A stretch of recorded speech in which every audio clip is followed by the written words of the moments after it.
Ever feel like, city council meetings, they're important, but who has time to, like, sit through hours of that, right? It's a lot, yeah. But you're in luck because we do. That's what's got to do it.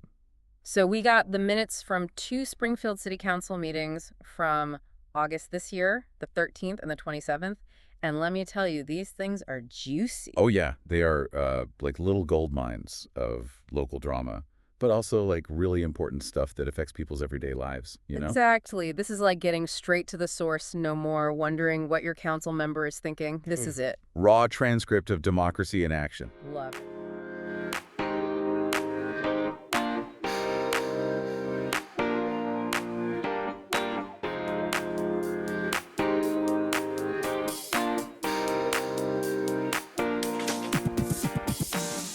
Okay, so immigration debates, homelessness crisis, even how they're spending your tax dollars.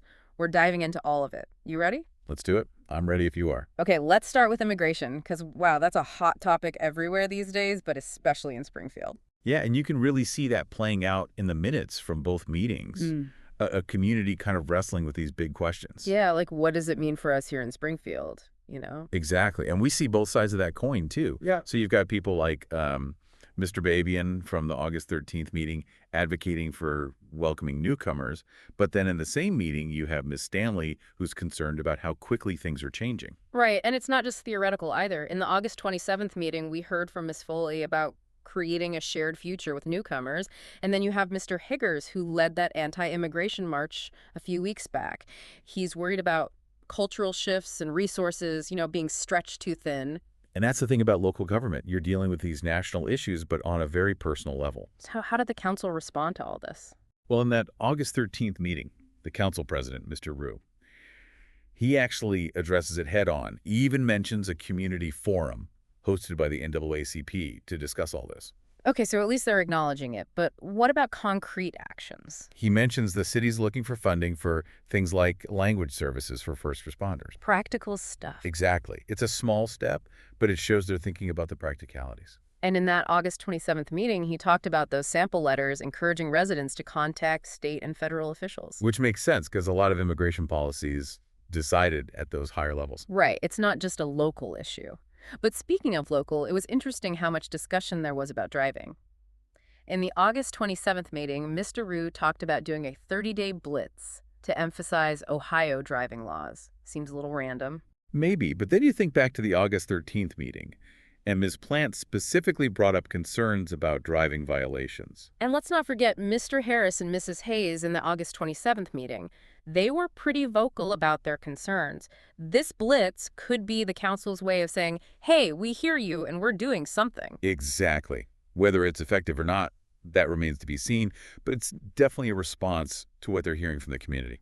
Okay, so we've got immigration, but then there's homelessness, and that's another issue that just jumps out from these minutes. It's heartbreaking, especially the stuff from the August 13th meeting with the executive in closing. So many people without a place to go. You really hear the desperation from the advocates like Mrs. Bailey, Mrs. Jackson, and Mrs. Bradley. They're pleading for the city to do something to help these people. And then you have residents like Mr. Medic and Mrs. Knoll who are scared. They don't feel safe in their own neighborhoods. It's a tough situation all around, and it really highlights how these issues, they're not just statistics, they impact real people. Absolutely. Yeah. But before we get into the city's response, let's back up for a second. Why did the executive inn close in the first place? Good question.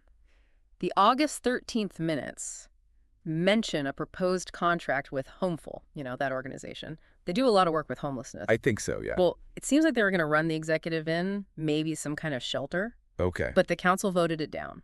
Yeah, and the minutes don't really get into the why, Yeah. but the contract was voted down. So no operator, no shelter, right, leaves the executive inn kind of hanging, which I guess is why they eventually had to close it. So what happened? Did the city just wash their hands of the whole situation? Not exactly.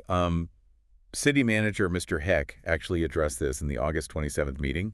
Said they were kind of caught off guard when the Homeful deal fell through. Okay, so scrambling to find solutions. Yeah, it seems like they're trying to find places for the people who were living in the executive inn, but, that's a temporary fix. Band-Aids on a bigger problem. Exactly. And speaking of bigger problems, we've talked about the Villager Inn fire, right? Yeah, that was awful. Well, it turns out the damage was so bad they had to demolish the whole building. And get this, during the August 27th meeting, the finance director, Ms. Evaston, said the city got a $360,000 insurance payout, but they tried to find a developer to rebuild, make it into affordable housing, and nobody wanted it. Oh, wow. So now they've got this money but nowhere to use it. Right. It's like a whole other layer to this housing crisis. So frustrating. But the city must be doing something right to address this whole homelessness situation. They are. Hmm. It's hard to tell how much from the minutes, but Mr. Heck did say city staff are working on placing people from the executive in. And remember, in the August 13th meeting, we heard from Ms. Durnell.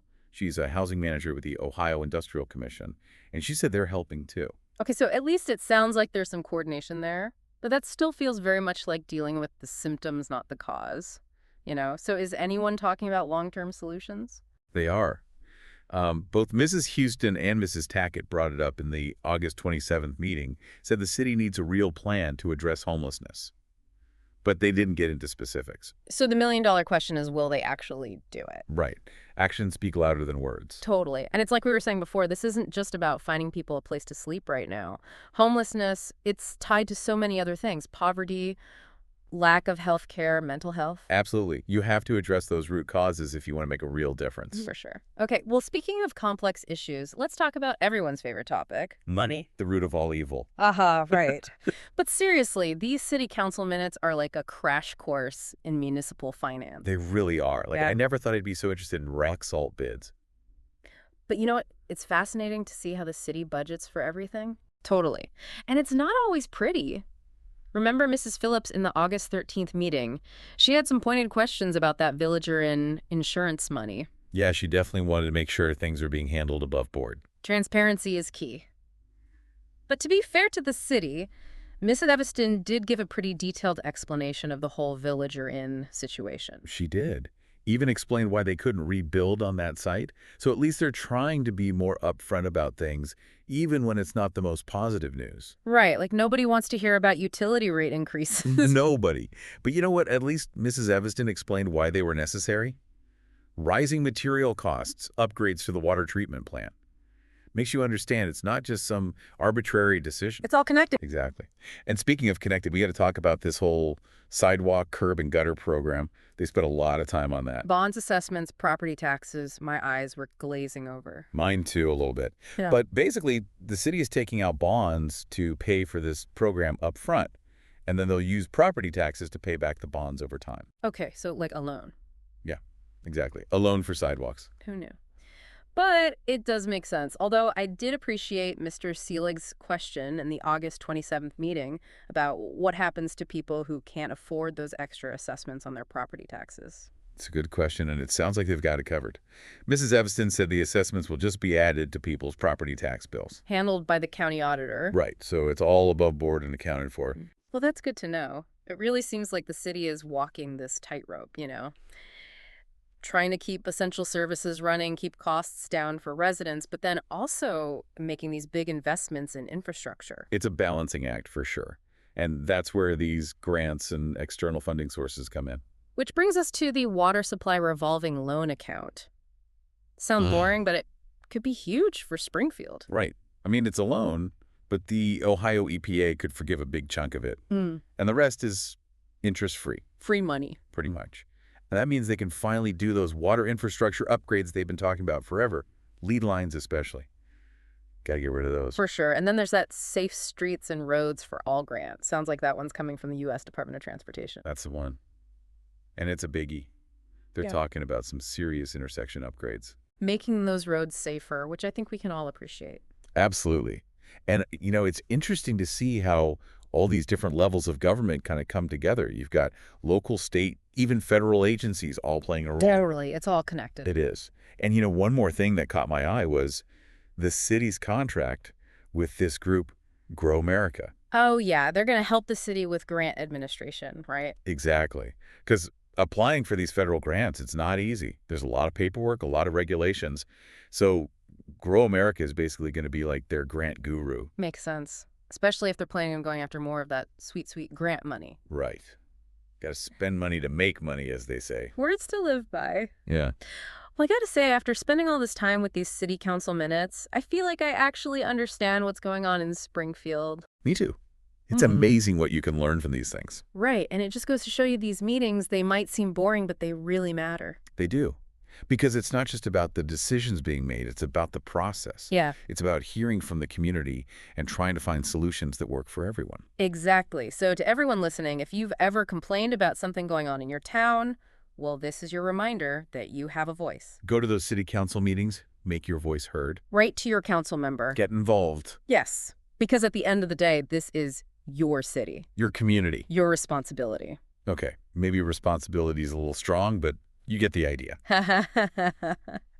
I do, I do. Well, on that note, I think we've done our civic duty for today. I'd say so. Until next time, Springfield. Stay curious and stay engaged.